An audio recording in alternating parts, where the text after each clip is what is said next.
우리가 하나님의 말씀 속에서 하나님의 말씀에 대해서 하나님의 말씀에 대해서 이야기하고 있는 책, 그것이 바로 시편 119편이고 이 시편 119편은 그런 의미에서 아주 독특한 책이다 이렇게 말씀을 드렸었죠. 예.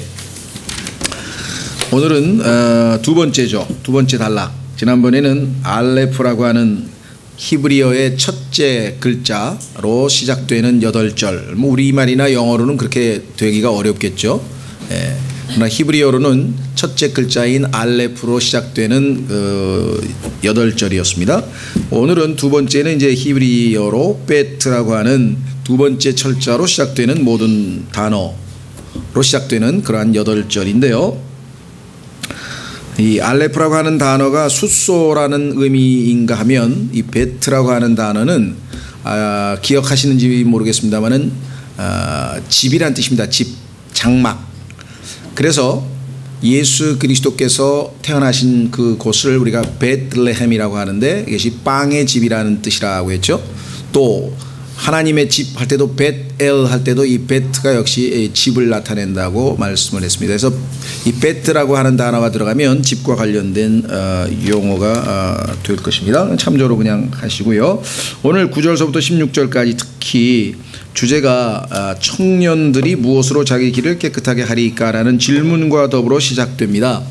그래서 전체적으로 답변은 말씀을 우리의 마음속에 간직할 때, 그렇죠? 하나님의 말씀을 우리 마음속에 간직하게 될 때 주께서 그 하나님의 말씀으로 모든 청년들의 가야 할 길을, 인생길을 정결하게 하실 수 있다라고 하는 것이 전체적인 문맥이고 또 가르침이죠.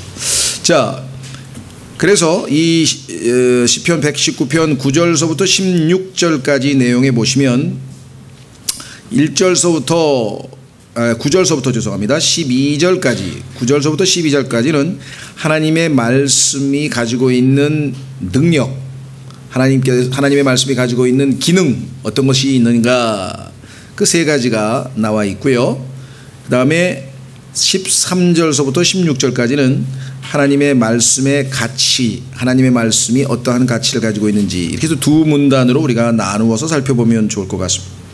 우선 앞부분에서 하나님의 말씀이 어떠한 능력을, 어떠한 기능을 가지고 있느냐. 우선 9절에 보시면 하나님의 말씀은 첫 번째 깨끗게 하는 효력이 있습니다. 정결하게 하는 효력. 청년이 무엇으로 자기 길을 깨끗하게 하리이까? 주의 말씀에 따라 자기 길을 조심함으로 하리이다. 이렇게 나와 있죠.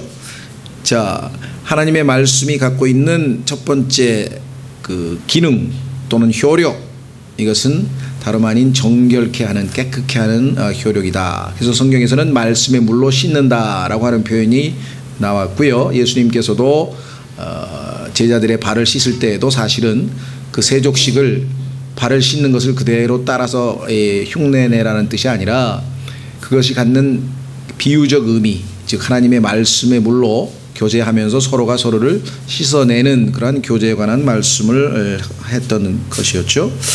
실제적으로 이 하나님의 말씀을 우리가 읽으면 그것이 우리의 이 소위 말하면 세속화된 생각 또는 세상적으로부터 우리가 묻었던 일종의 여러 가지 요소들을 말끔하게 씻어낼 수가 있습니다.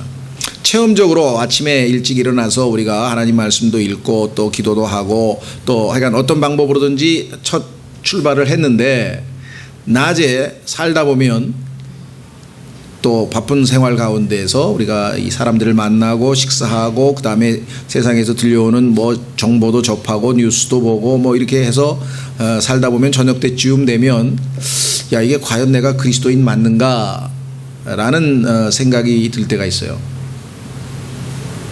그러다가 다시 뭐 잠들기 전에 아니면 각자 자기가 정해놓은 시간에 다시 하나님의 말씀 앞에 서서 하나님의 말씀을 쭉 읽어가는 동안에 점점 더 우리가 그와 같은 세상적인 또는 세속적인 요소들이 씻겨나가는 것을 우리가 느낄 수가 있습니다. 이것은 매일매일의 삶에서 뿐만 아니라 일주일도 마찬가지입니다. 일주일의 삶에서 물론 개인적으로 늘 하나님의 말씀을 접하고 또 나름대로 하지만 주일날 함께 모여서 공개적으로 하나님의 말씀을 듣고 성경을 공부하고 또 지체들과 교제하는 가운데 서로가 서로를 씻겨주는 그런 역사가 일어나게 되는 것이죠. 과거에 그 미국의 대통령을 역임했던 그 레이건 대통령이라고 하는 사람이 한 이야기 중에 에피소드 중에 그런 이야기가 있어요. 어렸을 때 늘 할머니의 그 손을 잡고 교회를 어떤 의미에서는 좀 뭐 끌려갔다고 할 수 있겠죠. 좋아서 갔다기보다는 약간 데리고 다녀서 다녔는데 늘 교회에 갔다 오면 바로 교회에서 배운 성경 그 내용 또 설교 내용이 싹 사라지는 거예요. 아무 생각도 안 나는 거예요. 그래서 하루는 할머니한테 이렇게 물어봤더니 할머니 난 교회 가면 듣고 나면 그 다음에 뭔 소리인지 기억도 하나도 안 나고 싹 잊어버리는데 그렇게 밤낮 또 교회를 가고 또 교회를 가고 교회를 가야 되겠습니까? 그렇게 얘기를 했더니 그 할머니께서 아주 지혜로우신 분이셨던 것 같아요. 그래서 우리나라로 치면 대나무로 된 소쿠리를 하나 이렇게 가져다가 놓고 손자에게 물을 떠다가 이렇게 부으라 이게. 부으니까 대나무야 뭐 구멍이 숭숭 나 있으니까 다 밑으로 샜겠죠. 그렇죠? 그래서 또 붓고 한 5번 붓고.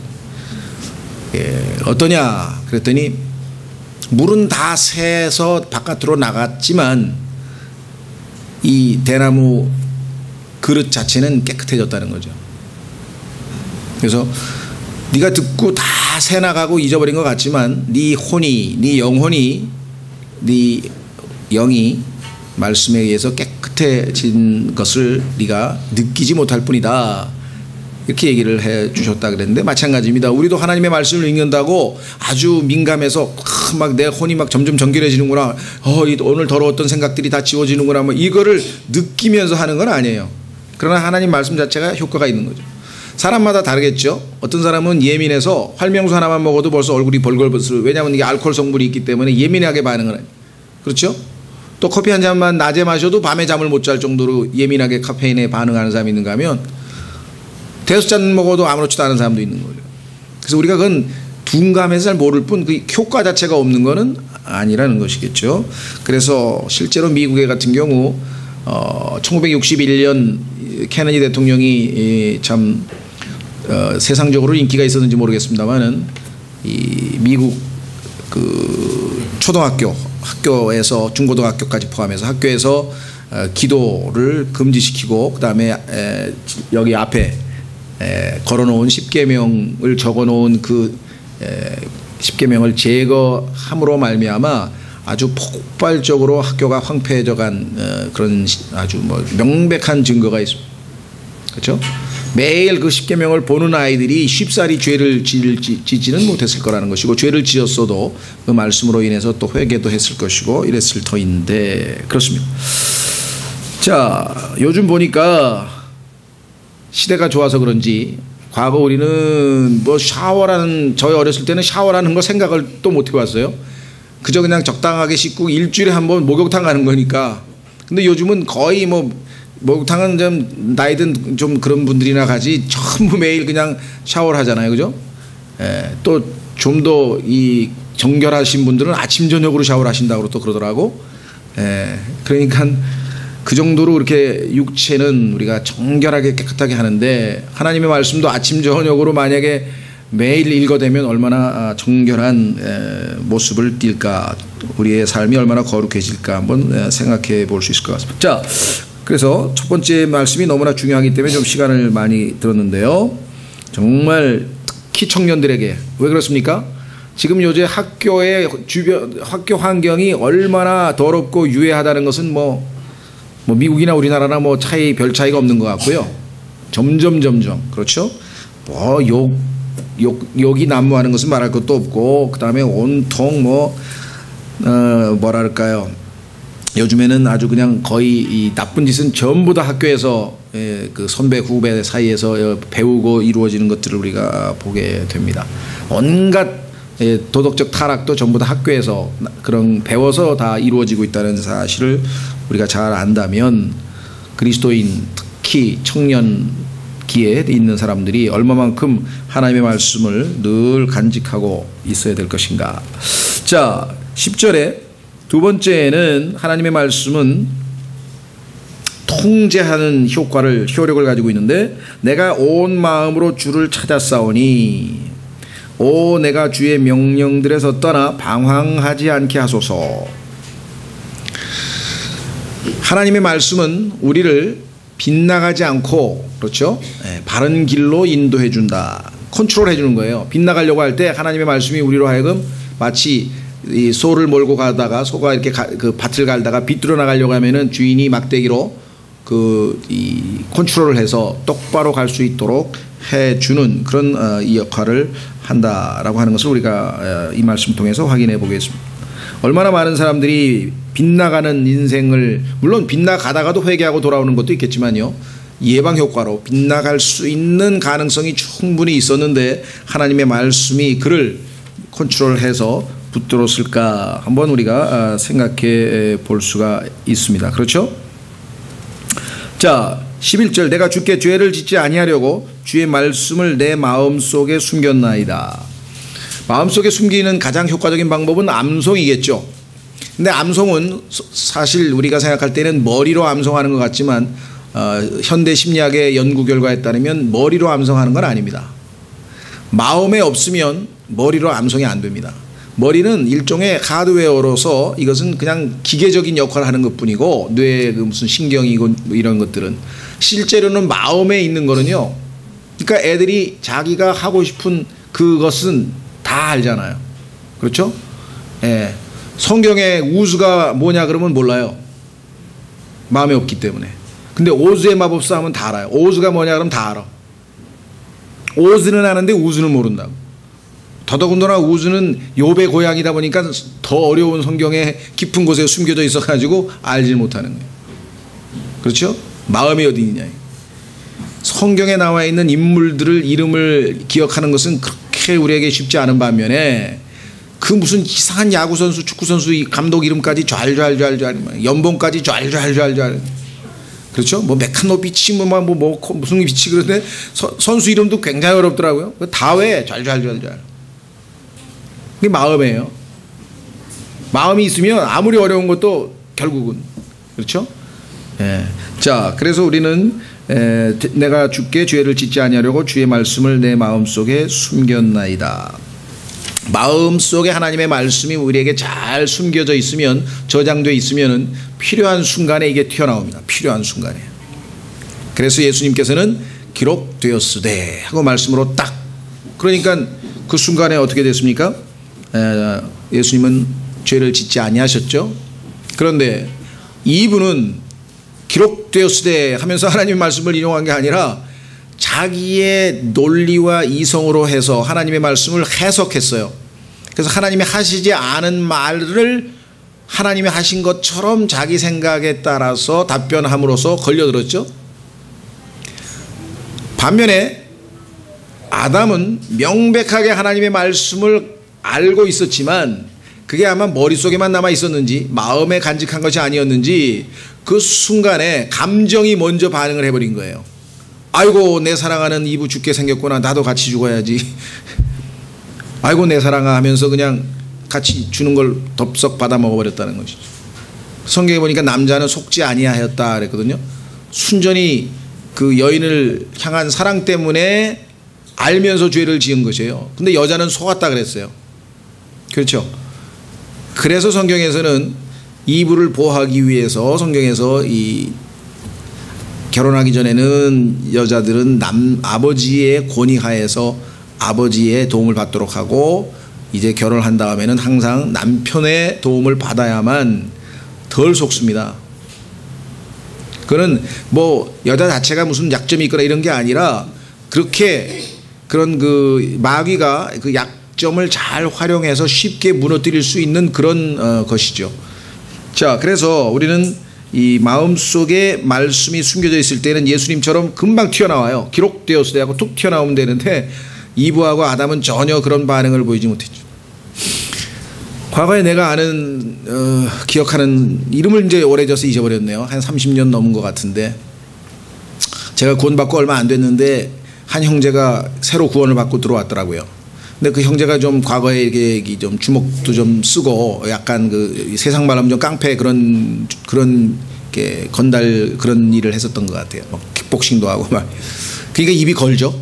예, 심심하면 입이 그냥 여기 거기서 입에서 달고 다니는데 자기도 이제 그리스도인이 된 마당에 그날 아침에 소위 말하는 큐티 수업 시작되기 전에 9시 시작되기 전에 8시 반에 다 같이 모여서 이제 읽었어요. 성경 구절을 야고보서 3장 9절 10절을 딱 읽었어요.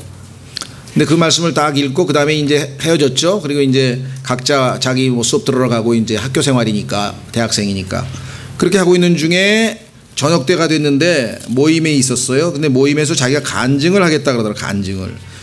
그 간증 시간에 이제 간증을 했어요. 근데 그 간증이 뭐냐면 그날 아침에 이제 읽을 때 혀에 대한 얘기를 했어요.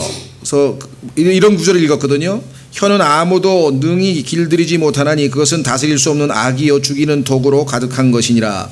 그것으로 우리가 하나님 곧 아버지를 찬송하며 또 그것으로 우리가 하나님의 모양대로 만들어진 사람들을 저주하느니라. 같은 입에서 찬송과 저주가 나오거니와 내 형제들아 이런 것들이 결코 그래서는 아니 되느니라. 이 구절을 아침에 읽었는데 굉장히 도전을 받았나 봐요. 왜? 자기가 워낙 거친 세상에 살다 욕을 잘하다 보니까 내가 이 입으로 오늘 찬송도 부르고 하나님 말씀도 낭독했는데 이 입으로 오늘 욕을 해서는 안 되겠다. 나름대로 그렇게 적용을 했겠죠.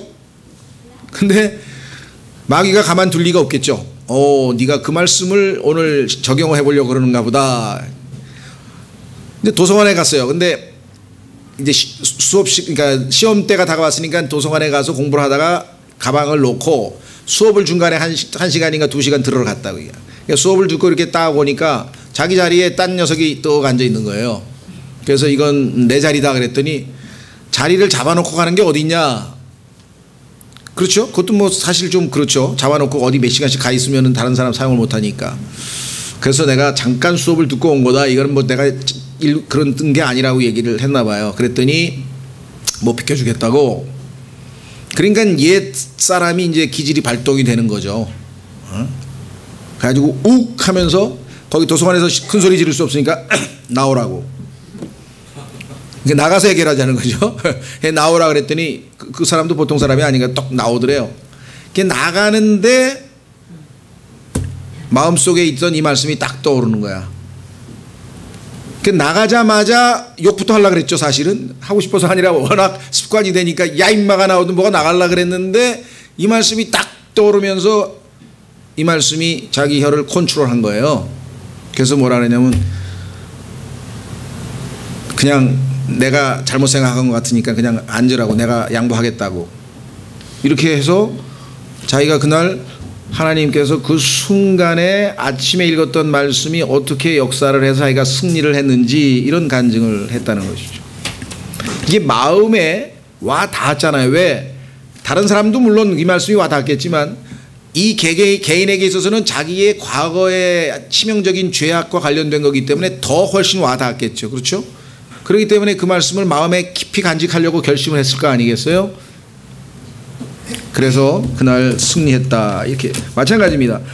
내가 주께 죄를 짓지 아니하려고 주의 말씀을 내 마음속에 숨겼나이다. 이와 같이 주의 말씀은 우리를 바로잡는 그런 역할을 하죠. 그래서 12절도 오 찬송을 받으실 주여 주의 법규들을 내게 가르치소서.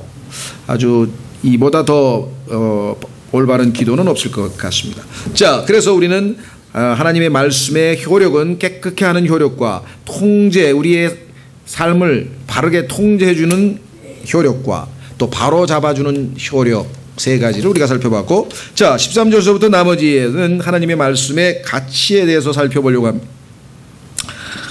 자, 하나님의 말씀은 너무나도 가치 있는 말씀이죠. 왜 그렇습니까? 지금처럼 이와 같은 효력이 있어서 우리의 삶을 하나님 앞에 바르게 인도해 주는 삶이기 때문에 우리는 이 가치 있는 말씀을 우리만 간직하고 있는 것이 아니라 이 좋은 것을 다른 사람들과 함께 공유해야 된다. 그래서 우리는 이 말씀을 어떻게 됩니까? 선포해야 된다. 13절에 내가 주의 입의 모든 판단들을 내 입술로 밝히 드러내었으며 그랬죠.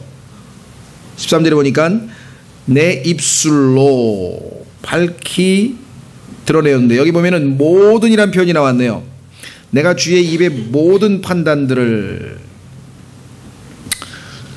우리가 성경을 읽다 보면 우리에게 개개인이 선호하는 성경 구절이 있을 수밖에 없어요. 왜냐하면 자기에게 해당되는 말씀이기 때문에. 그렇다고 해서 하나님의 말씀을 이것저것 골라서 자기에게 와닿는 것만 골라서 읽는 것은 옳지 않겠죠. 꾸준히 읽어두면 어느 상황에서 또 어떤 말씀이 역사할지 모릅니다. 그래서 바울도 내가 모든 하나님의 계획을 하나도 남기지 아니하고 다 가르치고 선포했다라고 사도행전 20장에서 고백합니다.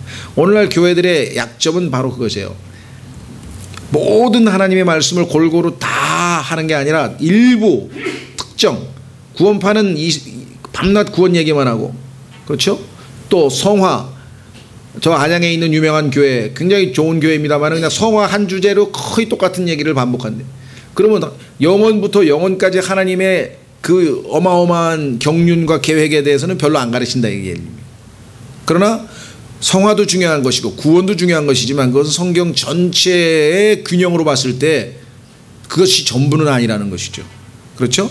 그래서 우리가 하나님의 모든 말씀들을 부지런히 다 공부하고 익숙하지 않고서야 어떻게 다른 사람들에게 입술을 열어서 가르쳐 주겠어요?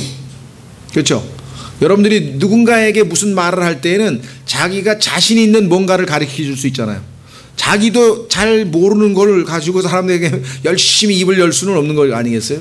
그렇죠? 그렇다면 얼마나 우리가 열심을 내어야 할 필요가 있겠는가. 하나님의 모든 말씀을, 모든 판단들을 내 입술로 밝히려면.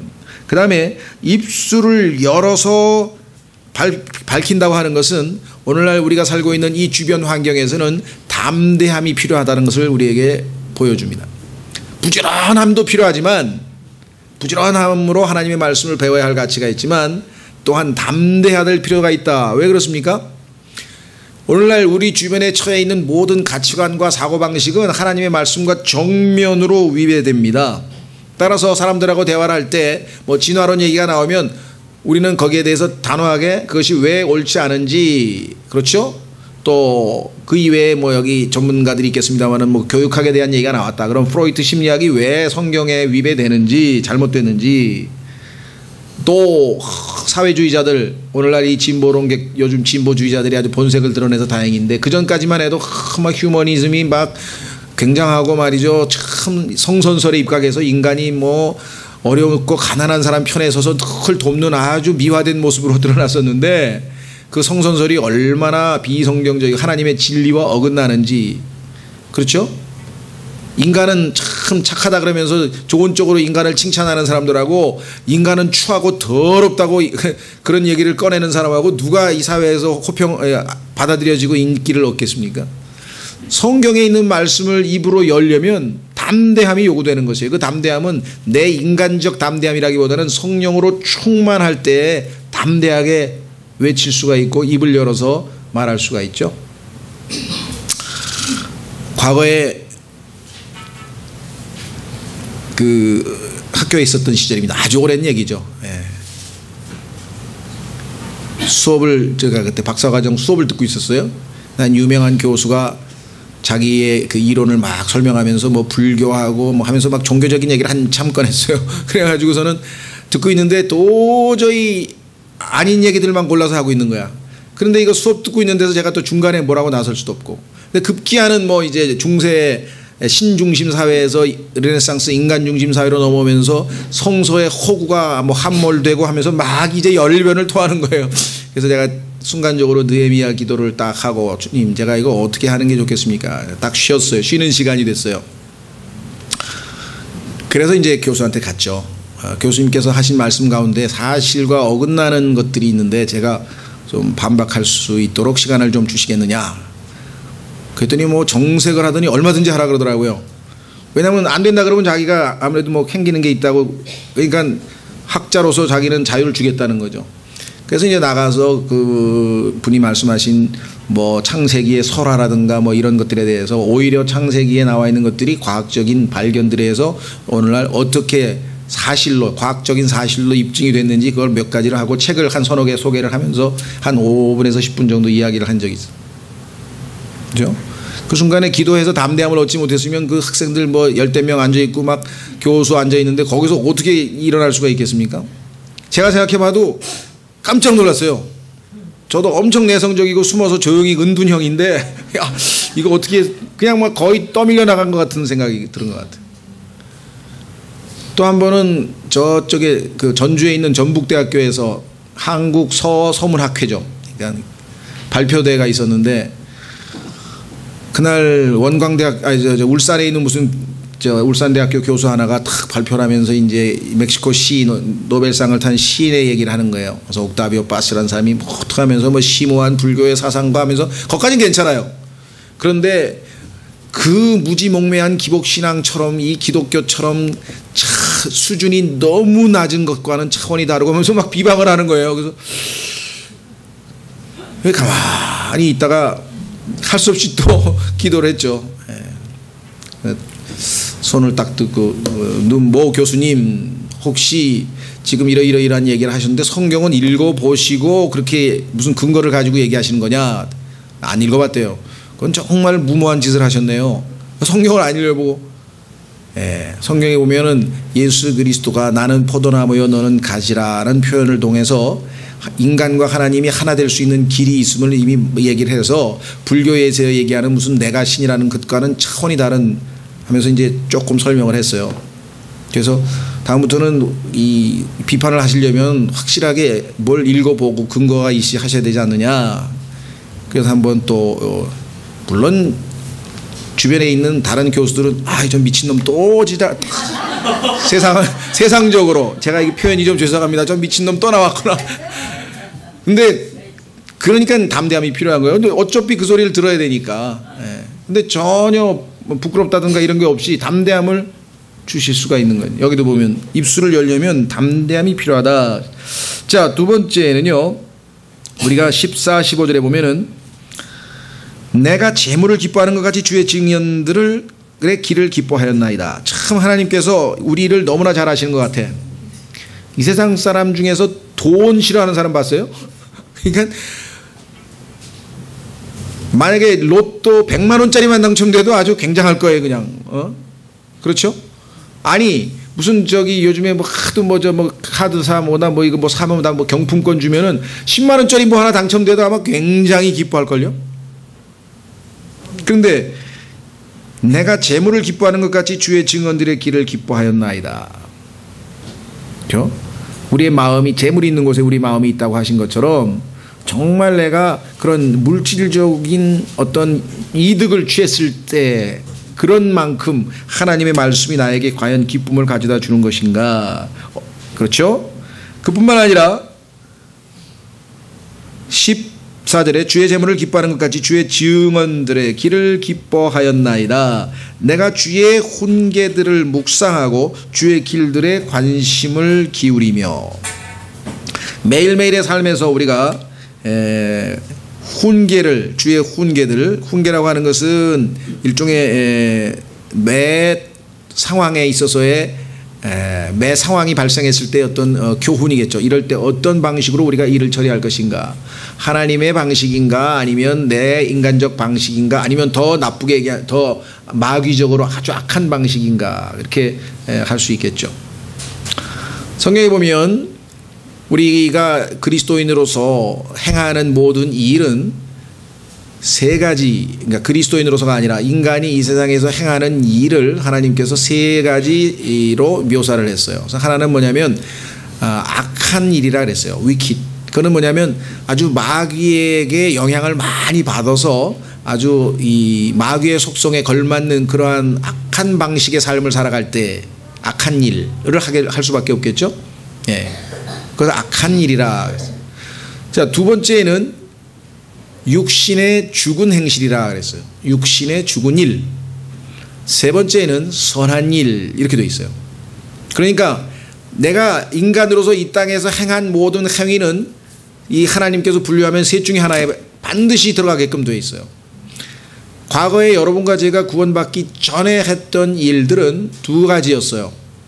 구원받기 전에는 딱 두 가지밖에 못합니다. 그것은 뭐냐, 내가 아주 악한 환경에서 아주 그 악에 많이 물들어서 누가 봐도 마귀적 악한 행실 wicked works를 할 수가 있고, 비교적 좋은 가정에서 가정 형편이 좋고 그 다음에 교육도 잘 받고 그래서 어떤 악이 어느 정도 도덕이나 율법에 의해서 어느 정도 통제돼서 비교적 인간적으로 봤을 때 도덕적인 행위나 선한 행위를 할 수가 있어요. 인간적으로 볼 때 누가 봐도 어느 정도 선하고 훌륭한 일, 이러한 것들을 성경에서는 일은 일인데 육신의 죽은 행실이라고 그래요. 왜냐하면 겉으로 보면 훌륭한 일이긴 한데 그 뿌리가 우리의 육, 예수님께서 말씀하시기를 육에서 난 것은 육이라 그랬죠. 그래서 육은 무익하다 그랬어요. 그러니까 그 일 자체는 남에게 해를 끼치거나 그런 것 없이 어떨 때는 남에게 도움도 줄 수 있고 훌륭한 일이기는 하나, 하나님 보시기에는 전혀 하나님에게도 유익이 없고 다른 사람들에게도 실제적으로는 유익이 없는 그런 일들이에요. 그러니까 이거 육신의 죽은 행실이라고 히브리서 6장에 나와 있죠. 반면에 에베소서 2장 8절에 보면 선한 일이라는 게 있어요. 선한 일은 악한 사람이 아무리 노력해도 할 수 없는 거예요. 왜? 선한 일은 선하신 분만 할 수가 있기 때문에. 그렇죠? 선한 나무에서만, 좋은 나무에서만 좋은 열매가 맺힌다 그랬잖아요. 아무리 내가 그 고양이가 주인에게 좀 어떻게 이 인기를 얻고 좀 이렇게 사랑을 많이 받아보려고 강아지 흉내를 아무리 내더라도 그건 흉내에 불과한 것이지, 그렇죠? 그런 것처럼 우리도 거듭나기 전에는 우리 안에서 하나님께서 선하신 분이고 그 선하신 주님이 우리 안에 들어오셔서 행하신 선한 일들이 아닌 경우에는 선한 일의 모형은 띄고 있지만 실제적인 내용은 육에서 난 육신적인 일들이고 그것을 성경에서는 육신의 죽은 행실이라 이렇게 얘기합니다. 그렇죠? 하나님의 말씀이 내 안에 도화선이 돼서 그 훈계를 받아서, 그렇죠? 내가 그 말씀에 순종함으로 그 말씀을 믿음으로 하나님께서 내 안에서 역사했다면 그것은 하나님께서 선한 일로 평가하시는 거예요. 그래서 여러분과 제가 구원받은 목적은 바로 이 하나님이 정해 놓으신 선한 일을 하도록 하려 함이라고 에베소서 2장 8절에 나와 있죠. 한번 확인해 보겠습니다. 늘 말씀드렸습니다마는 복음주의자들 또 뭐라고 표현해야 되나요? 구원을 강조하는 분들, 또 이 복음교회라고 하는 분들, 그다음에 뭐 선교단체들, 이런 분들이 가장 많이 강조하고 있는 구절이 그 유명한 에베소서 2장 8절 구절입니다. 에베소서 2장 8절 구절은 선교단체에 가서 구원받으면 즉시로 암송을 시키고요. 거의 대부분의 구원받은 사람들은 이 구절을 아주 거의 붙들고 있죠. 뭐 너무나 우리에게도 당연히 붙들어야 될 말씀입니다. 예를 들면 에베소서 2장 8절, 너희가 믿음을 통해 은혜로 구원을 받았나니 그것은 너희 자신에게서 난 것이 아니요 하나님의 선물이니라. 행위에서 난 것이 아니니 이것은 아무도 자랑하지 못하게 하려 함이라. 이 행위를 보통 성경에서는 율법의 행위라고 합니다. 그건 아까 얘기했던 육신의 죽은 행위죠. 그런데 놀랍게도 10절에 우리는 그분의 작품이요 그리스도 예수님 안에서 선한 행위를 하도록 창조된 자들이니라. 복음을 강조하는 사람들, 단번 속죄를 강조하는 사람들, 은혜를 강조하는 사람들, 이분들의 특징은 행위에 대해서 비정상적으로 히스테리컬하게 반응하는 거예요. 왜? 오직 은혜인데, 오직 은혜야, 오직 은혜, 오직 은혜, 행위는 안 돼, 행위는 안 돼, 이걸 엄청 강조해요.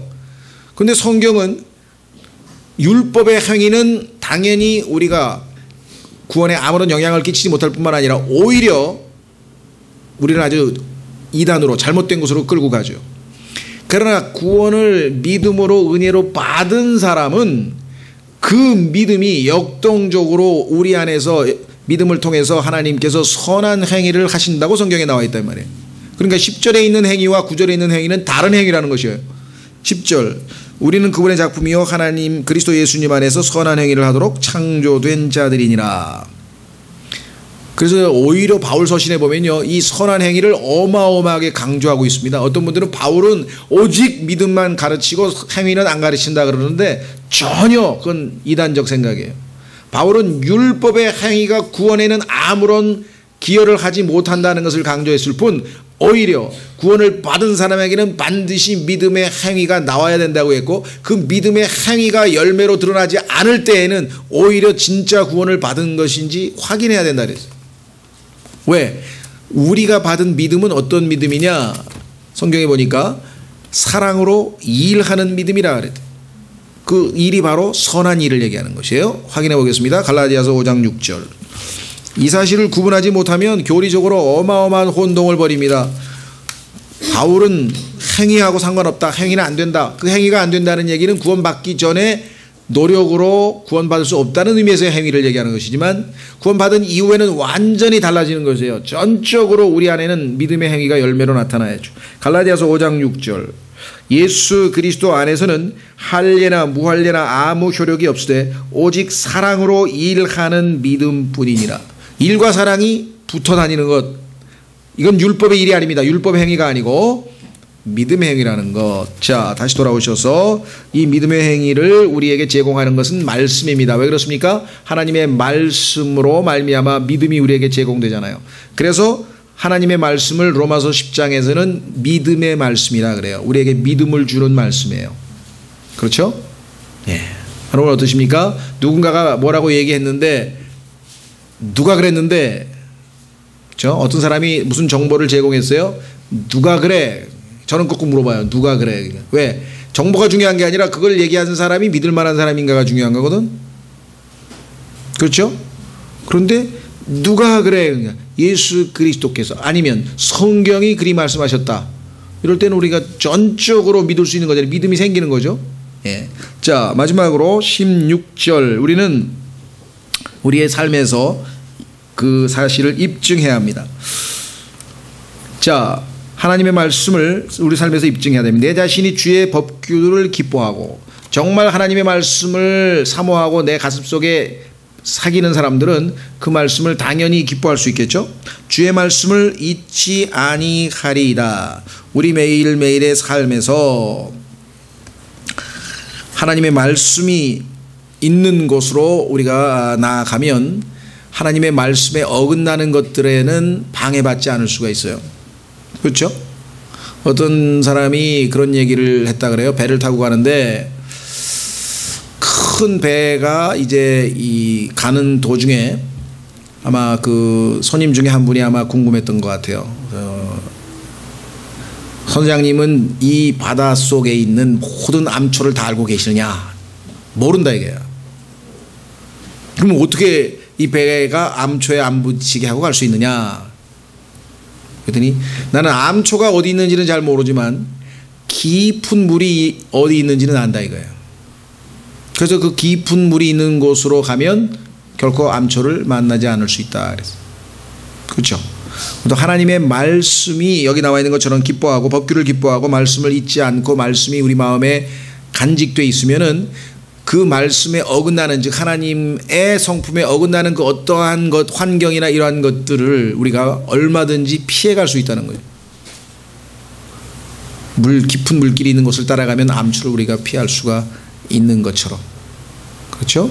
예, 그래서 우리는 오늘 이 시편 119편 9절서부터 16절까지 해서 하나님의 말씀의 효력과 하나님의 말씀의 가치에 대해서 우리 그리스도인들은, 하나님의 자녀들은 어떤 태도를, 어떤 자세를 취할 것이며 어떤 도움을 얻을 수 있는 것인지 한번 우리가 살펴보았습니다.